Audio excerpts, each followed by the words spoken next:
Shuco's back in the water! And on October 29th, Solo Worker watched the Five Nights at Freddy's movie. Well, guess what?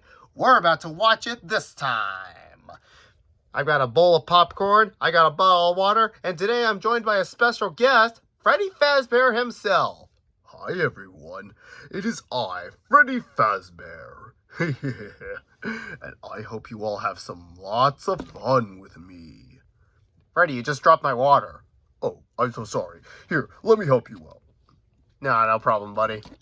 Yeah, so apparently on October 27th, the movie released in theaters and on Peacock.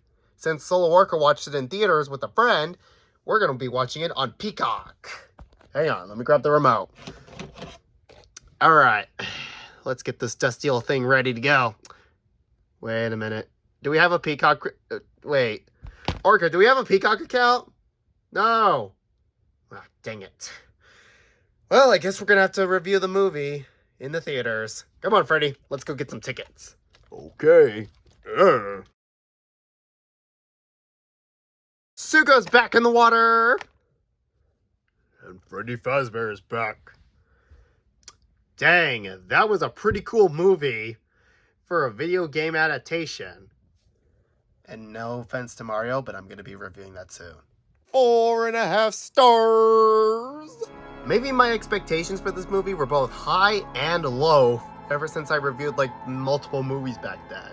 But my expectations for this movie were pretty low and minimum, but I only got 2 of that stuff and the rest were just left behind, probably to build up for the next movie. But yeah, unlike any other stuff, this movie was actually pretty dang good. It showed the magic of the first game, Five Nights at Freddy's, and it was awesome. So many Easter eggs from other games, so much lore that you might have not understand, but it was fit for a Five Nights at Freddy's movie.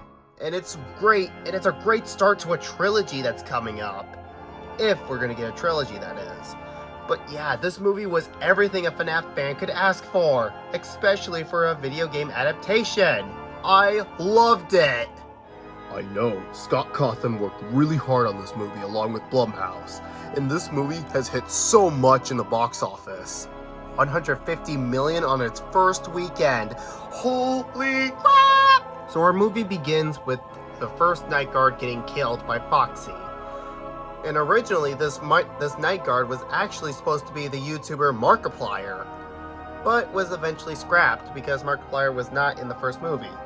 Which is such a bummer because fans were really expecting Markiplier to be in here. As I was saying, the movie continues on with Michael getting ready for his job. And he has a little sister named Abby. Apparently, Abby is so good at drawings and yeah. Abby's just hiding in her little tent while Mike tries to get Abby to get up. Mike eventually goes to his job, and he gets a little doozy-doo.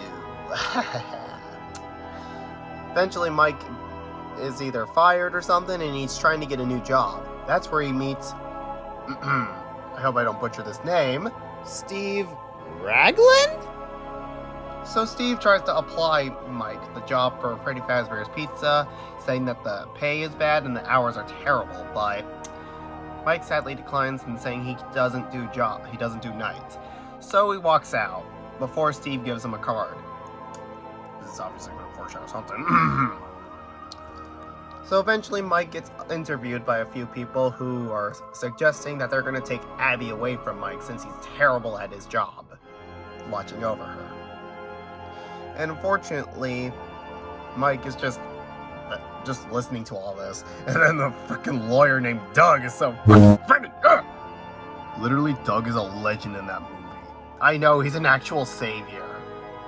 Eventually, Mike is talking to a lady who is saying that pictures mean everything to children or something, which is actually a big foreshadowing for later on. So then Mike gets back home feeling all distraught, and the babysitter watching over Abby and stuff. Then Mike eventually applies for the job for Freddy Fazbear's and heads to Freddy Fazbear's Pizza.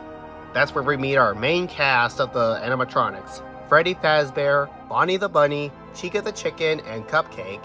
and Foxy the Pirate Fox. Our lovable band. Sadly, Bonnie, Chica, and Foxy will not be appearing in this video because Soul Worker needs to get more FNAF plushies, but they're so darn expensive. Yeah, big bummer. But at least he was able to get you for a birthday gift. Yeah.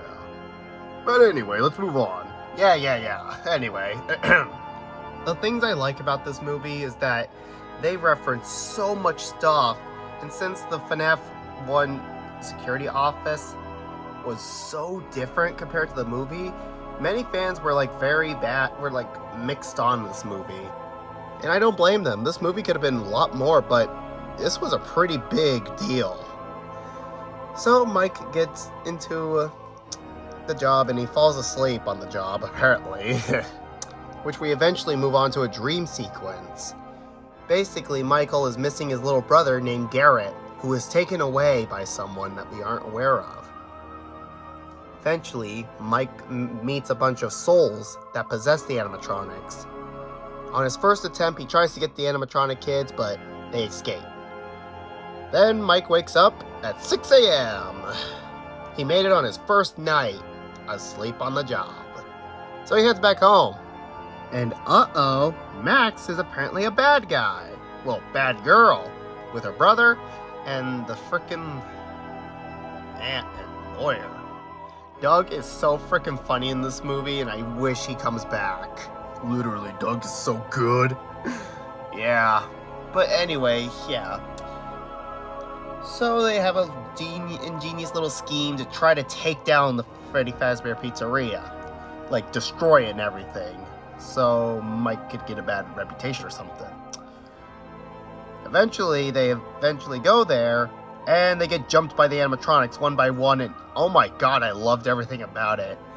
Frickin' Foxy just jump scares, like charges at him with a FNAF 1 jump scare. The frickin' cupcake, which was so terrifying.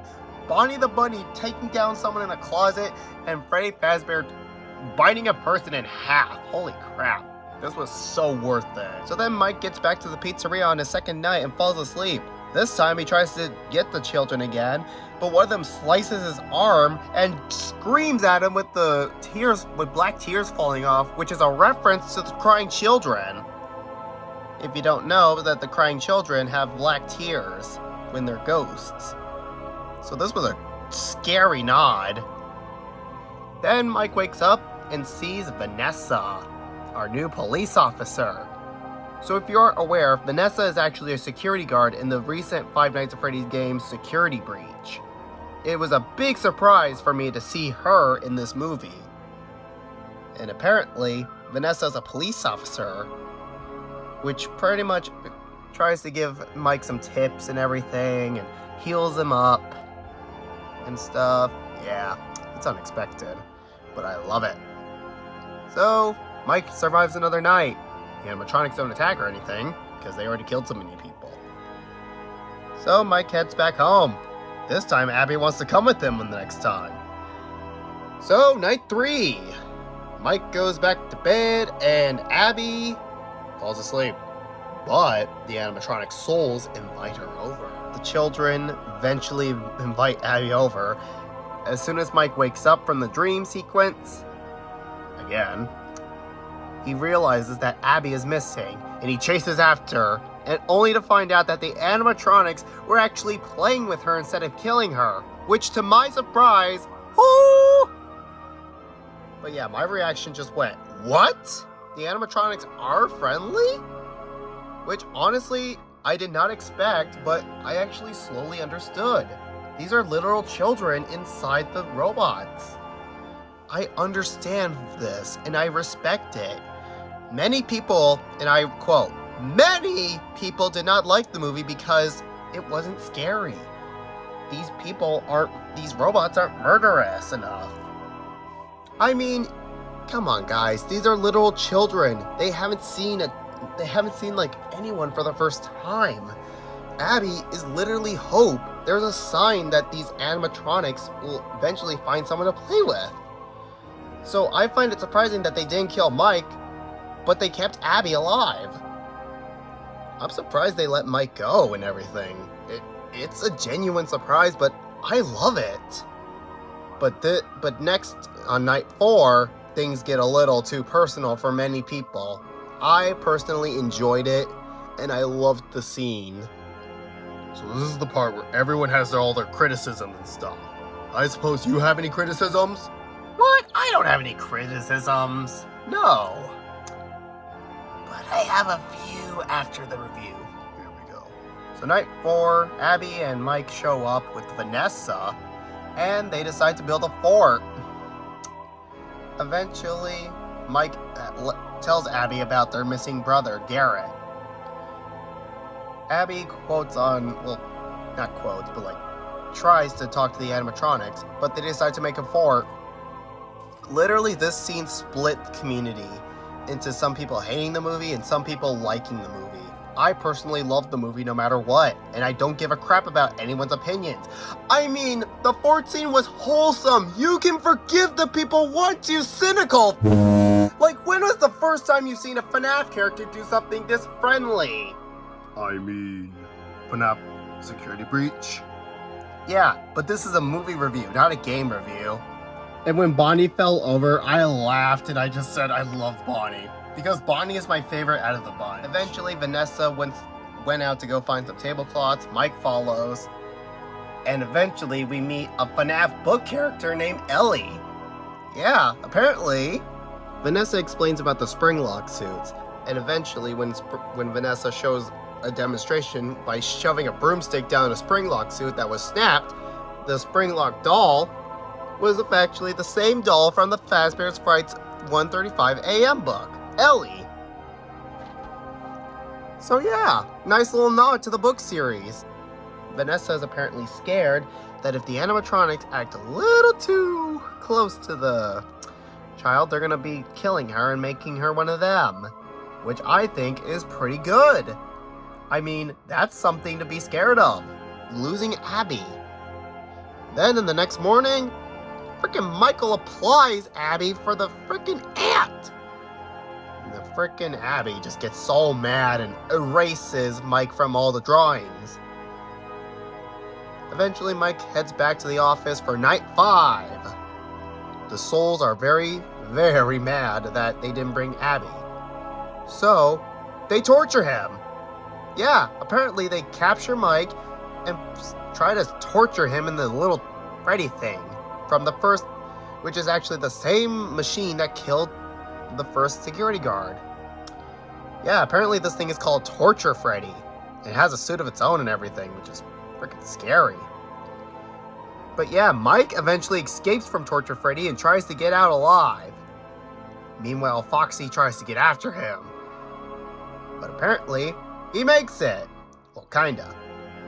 He wakes up in a police little shed thing where Vanessa is healing Mike and eventually talks about all the missing children. Meanwhile, Golden Freddy appears out of nowhere in Mike's house and kills the ant and rescues Abby. Meanwhile, we get another YouTube cameo from Corey Kenshin. I hope I don't butcher that name. But yeah, apparently Golden Freddy and Abby take the little taxi to get to Freddy Fazbear's Pizza.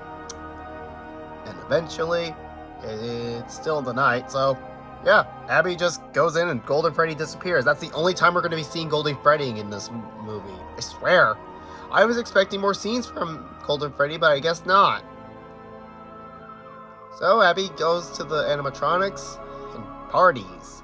Meanwhile, Mike and Vanessa are discussing about the missing children, and eventually Vanessa shows a picture of William Afton and Vanessa. And apparently in this movie, William Afton is Vanessa's dad, which is completely different from the frickin' game series. So this basically confirms that the FNAF movie cinematic universe is different from the FNAF game universe. And I like that. When have you ever seen something like this happen? I mean, have you seen the Detective Pikachu movie ending? How else did we get a sequel to our game? And how would you explain the Angry Birds movies?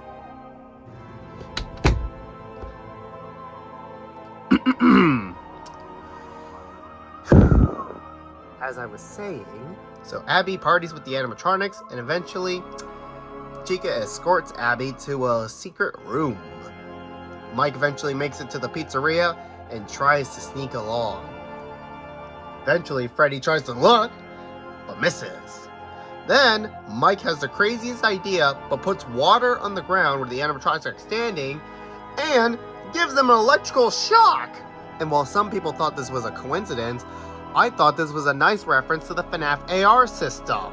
You know, the FNAF IR games, where you shock the animatronic. I mean, this could also reference the control shocks, but this is not important right now. What's important is that this was a beautiful little scene here. Like, literally, the animatronics literally on the hunt for Mike and Abby.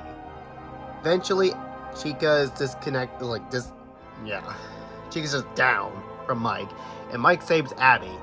They try to escape, but the cupcake tries to kill Mike. Ah! Cupcake! It's scary! It's just so scary! So Mike is just fighting for his life while Abby runs. Foxy is the one who is still alive and is after Abby. Then we get a freaking ball pit scene, and I thought we were gonna get some good Into the Pit vibes. Literally. But yeah, eventually Foxy soon finds out, but Abby's not there. Then Mike makes it out, and then boom! Springtrap appears. Well, actually, Spring Bonnie and William Afton in the suit. So William Afton confirms that he killed Garrett, which apparently is Mike's little brother.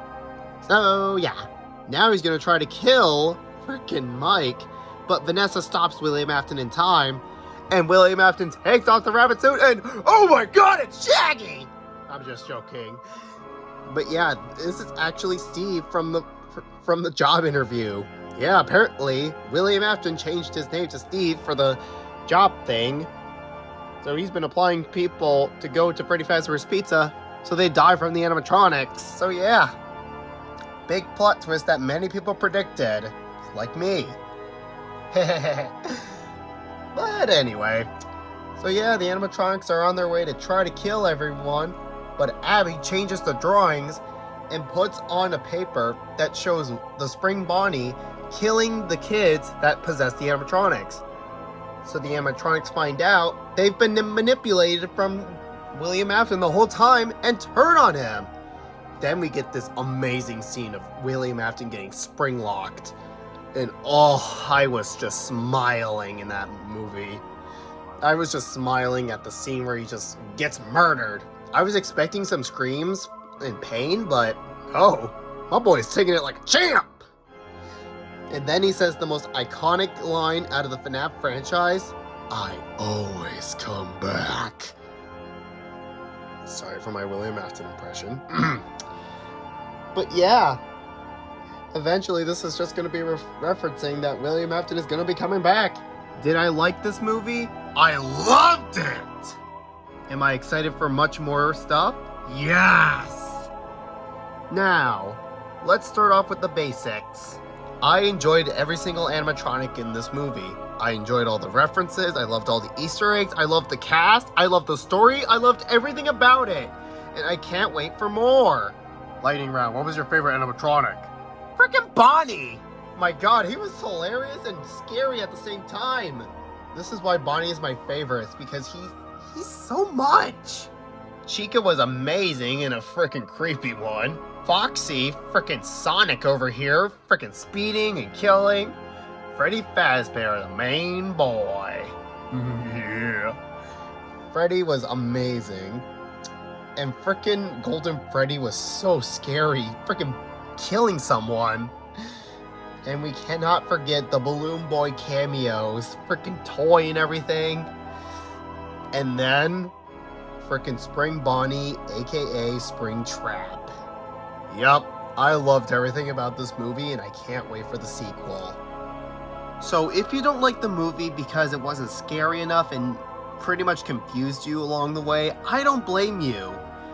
I was expecting this movie to be freaking scary, but for a PG-13 movie, you have to at least let some stuff go. These are literal children. They aren't murderous. They're only been controlled by William Afton. And that's why the kids were actually hostile for once. Eventually, they'll kill someone if they don't get what they need. They're just children, guys. Cut them some slack. I can't wait for more amazing stuff.